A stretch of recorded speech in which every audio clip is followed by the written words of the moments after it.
A very warm welcome to my community. I'm Sherwood McCaskey. As always, I'm pleased that you have joined us. For many years, Mohammed Saeed kept Barbados and the Eastern Caribbean informed of the news and current affairs of both Barbados and the region. Remarkably, he did this at a time when Barbadians knew very little of the culture and traditions of the East Indian community here on the island. Now residing in the United States of America, Mohammed Saeed returned to Barbados in 2023 to share his experiences, including his role in covering the March 13, 1979 coup that overthrew Eric Gary in Grenada, a recollection featured in episode 19 of Resilience of the Spice Isle.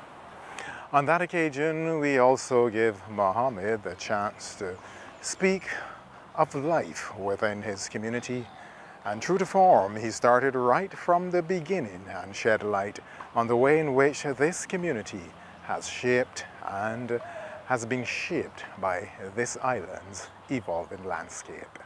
My dad was already here. I came with my mom, and I went to school at Westbury School first, Wesley Hall, and then went on to the modern high school. In those days, the Muslim community was very small, a couple of hundreds, and you tend to know everybody.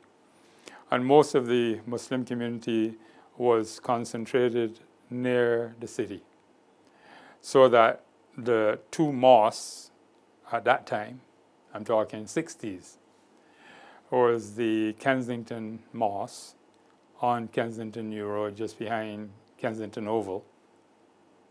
And the other one was in Sobers Lane, which is near what used to be the library.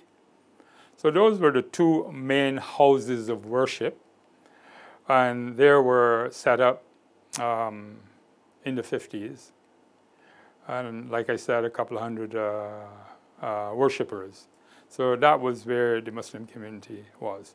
Today, when I look back at it, almost 50 years now, there are more mosques in Belleville, Christchurch, Cave Hill. So I would say there are half a dozen mosques now. And the community obviously has grown a lot more. You're probably looking at over 3,000 now, serviced by these 6 mosques. And I grew up in the area where there was a Muslim school as well, so that on evenings after school and on Saturdays, you would go there and attend classes, learn more about the religion, okay? I recall in my days at secondary school, we had interfaith discussions, mainly between Muslims and Christians.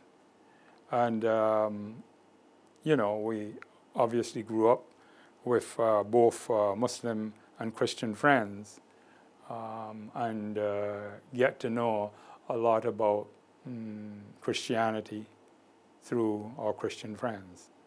But there was always a very amicable relationship between everybody. So that was pretty much the community at that time. Most of the Muslim community in those days was people who came from India. And they came here far away from India to make Barbados a home. And I recall that every time I come into Barbados, I ask myself, how did that community from India come to be here? Well, my grandfather came to these parts many years ago and discovered that Barbados was the most beautiful island. And he then wrote back to his son-in-law, which was my dad, and said, come, Barbados is a beautiful place. And he came. And that is how he got to be here. I saw my grandfather in the early 60s when I came, and then he left and he died. So a lot of the stories of Muslims coming here more recently, that is after the Second World War, 40s, 50s, 60s was of Indians coming here. When I came in, I was of that age, 6, 7, 8 years old, and there was a nearby school, Westbury Junior School. You know, walking distance and so on. I had a female teacher who was very good.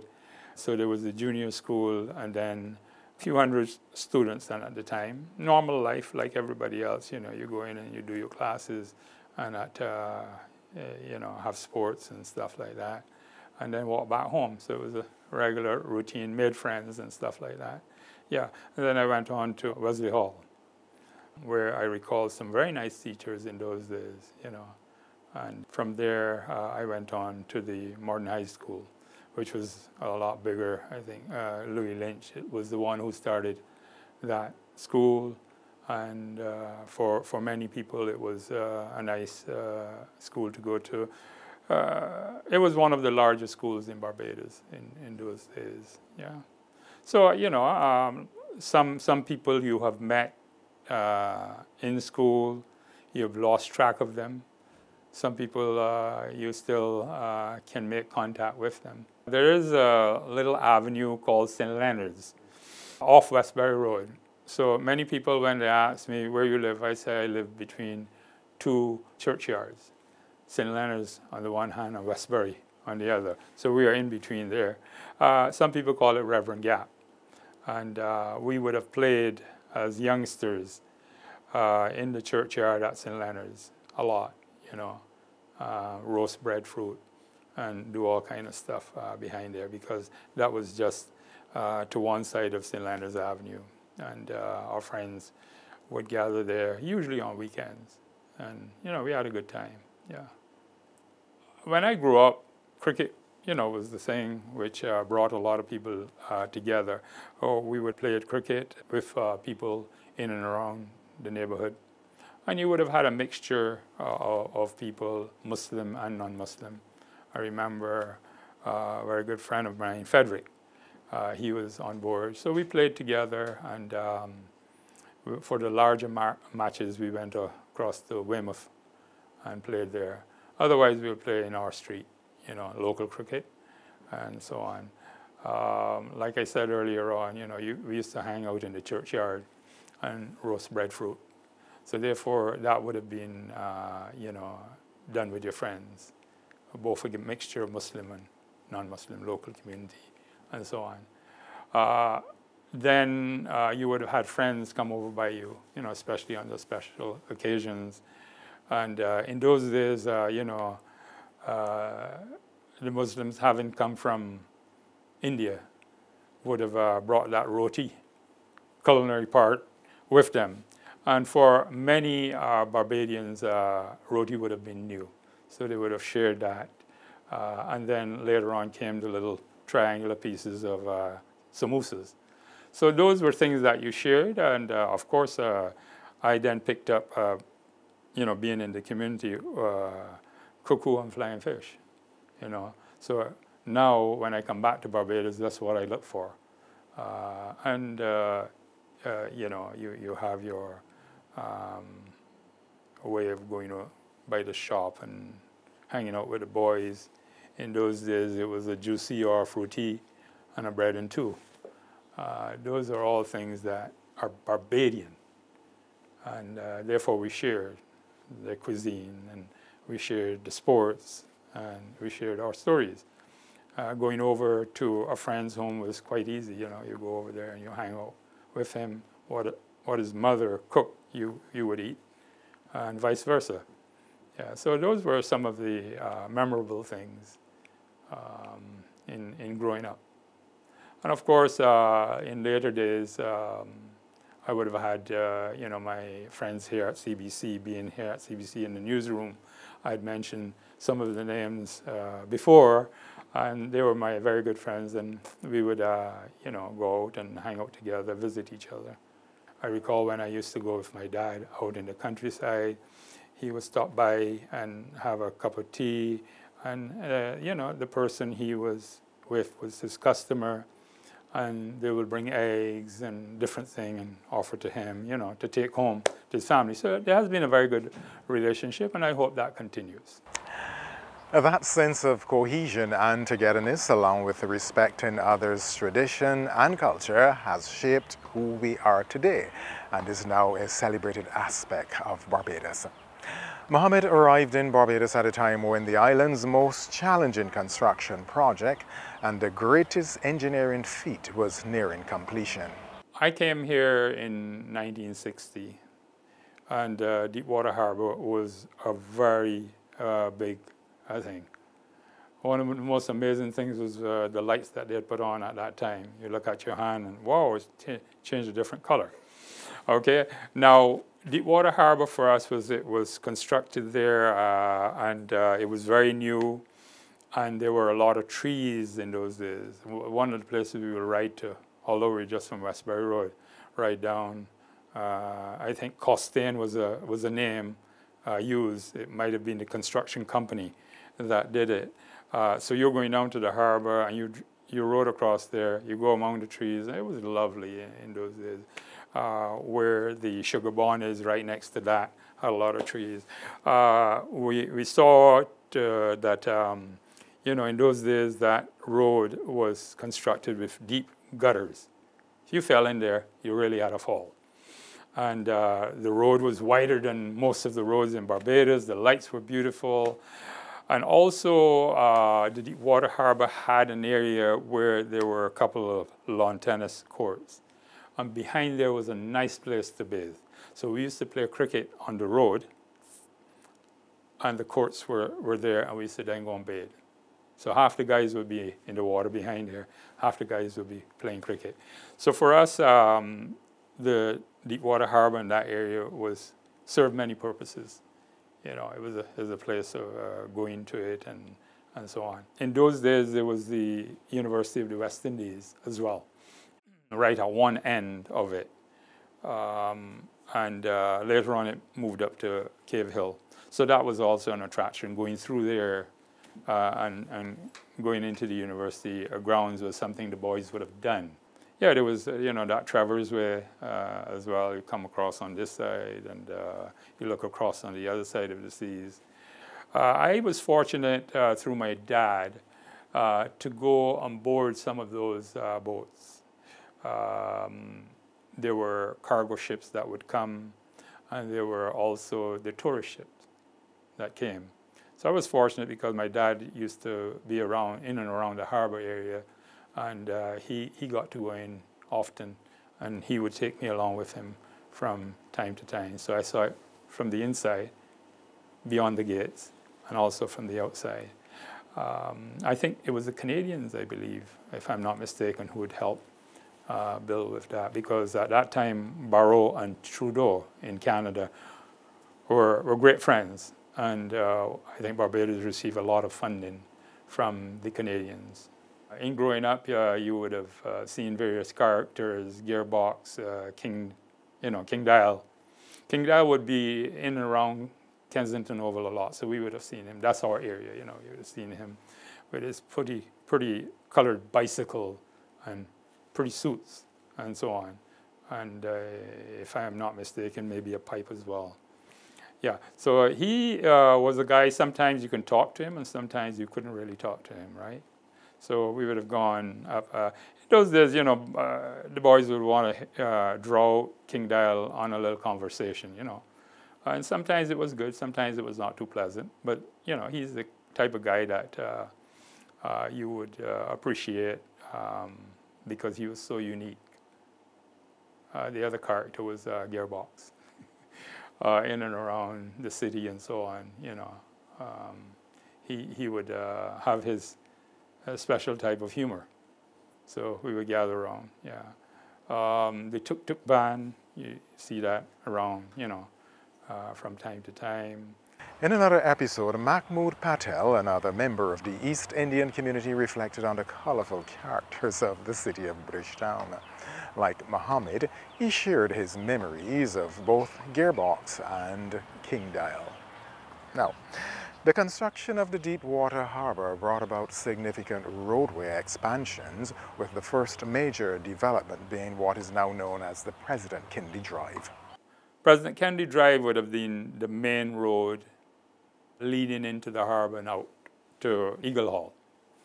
And that has changed over the years. On the one side, you've got the Westbury Cemetery, which has expanded to President Kennedy Drive. It didn't expand at that time. It was still on the Westbury Road. But today, now, it has expanded out to that area. There were no traffic lights there by Westbury Road.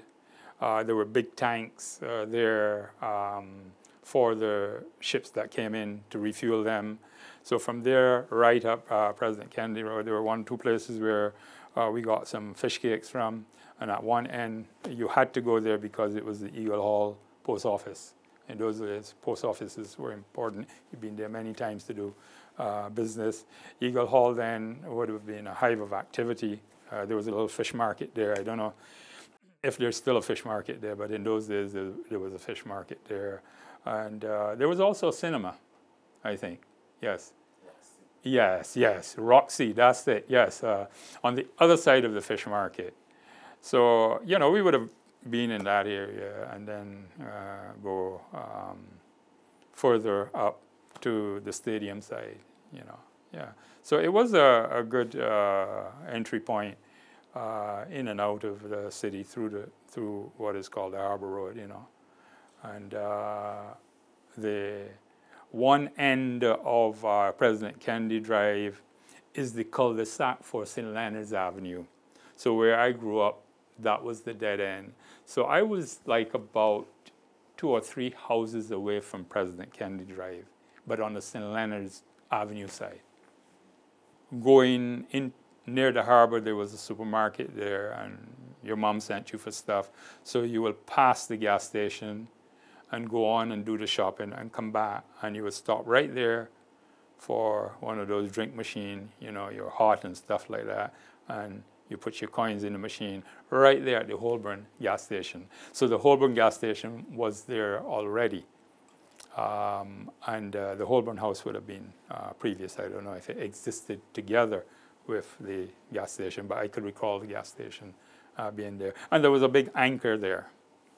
Anchor meaning from one of the ships as a symbol was there at Holborn gas station. It must have been an Esso, I think, Esso station. We went to the supermarket and, you know, we didn't get one item, so we had extra cash, and we went and put all the coins inside the machine. We go back to my mom. She looks in there. Where's the thing I sent you for? Oh, they didn't have it. Oh, where's the money? So you got a whipping. I remember that station for that reason. Don't go back in there again. Yeah, interesting thing, you know, we played cricket at the Kensington Oval, usually in the car park. Now there are a lot of stands, but in those days, just behind the scoreboard was a little place here you can play. So the little friendly matches you play in there. Then there was the place called the Labour Office on Fontybell. They also had a little, you know, garden or pasture, and you played cricket there. That's near to the big cricket museum. That is, yeah, that's right, that's right. Fontybell has changed a lot. You know, I recall that as you go by Holborn, there was no spring garden in those days. There was a little road goes there, and the road ended right there by where Courts, little scratch and dent places right now. And you stop there, and there was a water course. So if you needed to get over to Brighton, you will have to walk through that water course. Or if it was difficult, you had to go all the way around, you know, and then come back to Brighton, which is the beach you want to really go on, Brighton Beach. It was made a lot easier when they cut that road through there. I don't see the water course anymore, so I don't know what has happened. That would be a regular thing, going across there through the water and back. So for us, you know, it stopped there, and if you want to be adventurous, you go across to the other side. Spring Garden came afterwards, yeah. The earlier days, like I said, there was a road from Brighton, you know, where you have that supermarket, and you come down there by, down the hill, right? Yeah. And there is where it continued. Then you go right across to the beach, or you continued a little ways that way, okay? where there were some houses and so on. So that road was not connected. That was the main one coming into Brighton. Or you go through the little water course, and you kind of tend to leave your bicycles there because most of it was walking. You can't really carry your bicycles, yeah. And yeah, that was an interesting place. It's changed a lot. So then the Spring Garden came about, made things a lot easier for people to drive right from Bridgetown to Old Town continuously. You know, a lot of trees and so on. So the houses on Brighton would have been a lot more private, not a lot of cars and so on. You know where that little snack it is that sell fish cutters and so on, and there's the Brighton Beach. There was a little shop there, not like the one it is, you know, somebody always used to come from Deacon's Road and come down and sell stuff there, but not like a real shop like what you have today. Today, if you want to go, you know, I know friends of mine who come from overseas, remember that, will always go there, go out on the beach, order their little lunch and so on. Yeah, it was, you know, in my days, even now, having a cheese cutter or having fish cakes in a salt bread is something, and the cuckoo, is something I come here and I do it. You know, you go to a shop and you see the cheddar cheese there, it is sweating a little bit. And she will cut it precisely. Yeah, you know, you want a little pepper sauce, she'll throw in a little pepper sauce or ketchup for you. That was one of the nicest things. In North America, I don't like the cheese over there. The cheese tastes very synthetic to me and rubbery. So it's almost like a saying, you think Barbados produce cheese, but you say, bring the Bajan cheese. It's made in New Zealand, but it's referred to as the Bajan cheese. And I had some friends over in the neighborhood. Well, not me, but my son. And he said, Dad, you know, people from neighborhood come. He had about 12 people there. And I asked my son, hey, you're not going to serve them fish cakes or mobby? He said, yeah, good idea, go get them. I went right there in Black Rock by the polyclinic. I have a number because whenever I come, I will call them and tell them, I'm coming. Brought 40 fish cakes on Saturday. That's the thing I look forward to, right? So we had mobby and fish cakes while they were there chatting. And I got to go for the cuckoo. I told him that I have 3 more weeks. And the way I do my cuckoo, you know when the guys are constructing and they put the cement on the ground and then they dig a little hole in the middle and then they pour the water in? That's how I eat my cuckoo. I put a hole in there and the flying fish and the gravy goes in there and then you mix it as you go. Imagine that. He is just one of many Barbadians who prefer their cuckoo served in that manner. Through his father's business, Mohammed was deeply immersed in Barbadian culture and the way of life, regularly interacting with Barbadians in the countryside on a weekly basis. There are 2 aspects to being in the Barbadian community. One was through the business that my dad did. He would go out in the countryside and sell his merchandise and visit them every week to collect, you know, the whatever payments. So I would go out with him and see his interaction, and you know, it was a rich interaction between you know, the person who's bringing goods to you and your customer, and you know, and that rapport was good. So it was at that level, and you get to meet a lot of people because you drive through the countryside in St. Philip and Christchurch and you name it, St. John and St. George. So up to now I remember those streets, and sometimes I go through. They've changed a bit, you know, and obviously we're talking 40, 50 years now, so some of the people you would have known are no longer there, but their children are around. The other aspect is that through schools, going to Westbury or Wesley Hall, you met people, you made friends, and you would have done sports, and you would have done other things with them. We would venture out and go riding. In those days, you know, we had our bicycles, you know, before the coming of the car. And you would ride around, and you would go and have a little ride out to Rendezvous, which was considered very far in those days. Many guys would try to go down. Rendezvous was easy, but you couldn't really go back up. So that was one of the feats. That was one of the challenges for us in those days. Another point of contact would have been those festivals, Ramadan and Eid. And, you know, at Christmas time, people will dress up their homes in Christmas trees and all of that. You know, in the early days, you participated in all of that because you're part of the community and was mindful of the various religious practices. And I think that, you know, it was a good exchange. You get to learn each other's faith and to respect one another.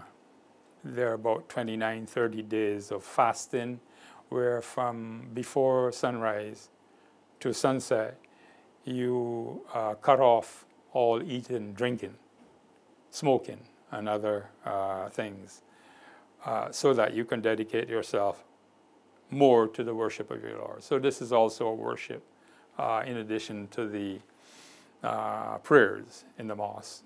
The fasting is a worship. So you do that for people who are adults, you know, people who are capable, who are not too old to fast.